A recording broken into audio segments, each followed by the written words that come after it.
Because the apostolic work, it comes to correct certain things. And that is what we are doing.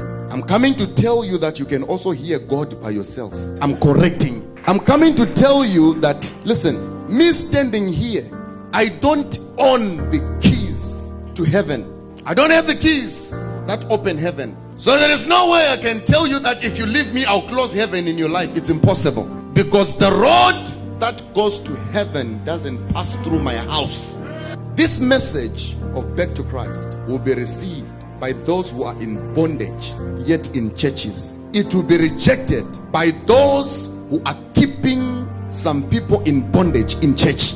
That is why yesterday I told you, you need deliverance from the shepherds, because the shepherds have made you believe that you cannot drink water without them helping you to drink. Come and testify that ever since I met Prophet, my life changed. There's nothing like that. You are giving me glory. Glory is not mine. Ever since I met you, my life changed. How did your ancestors' lives change without meeting me? How did your father's lives change without meeting me? How is it that Bill Gates is the richest man but he has never met me? How is it that Aliko Dangote is one of the richest men in Africa but he has never met me? Are you telling me that for anyone to be blessed they have to meet me? That is a fallacy. It's a lie. God's people need to be liberated.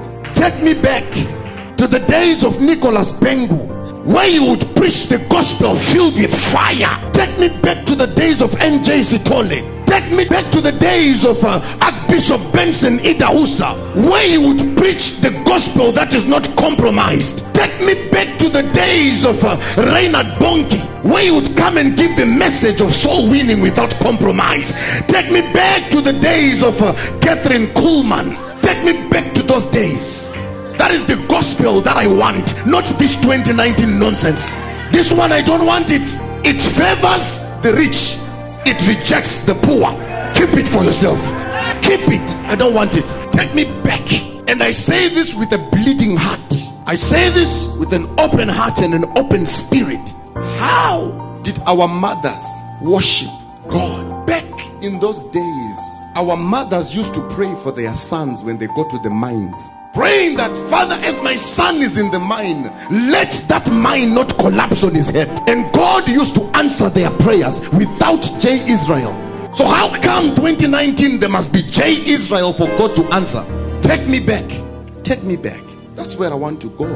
And that's where I want to be. Not now.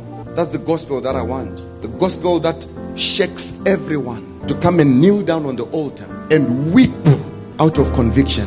Not the gospel that leaves the altar full of money without conviction in anyone's life. That gospel, keep it in your house. I don't want it.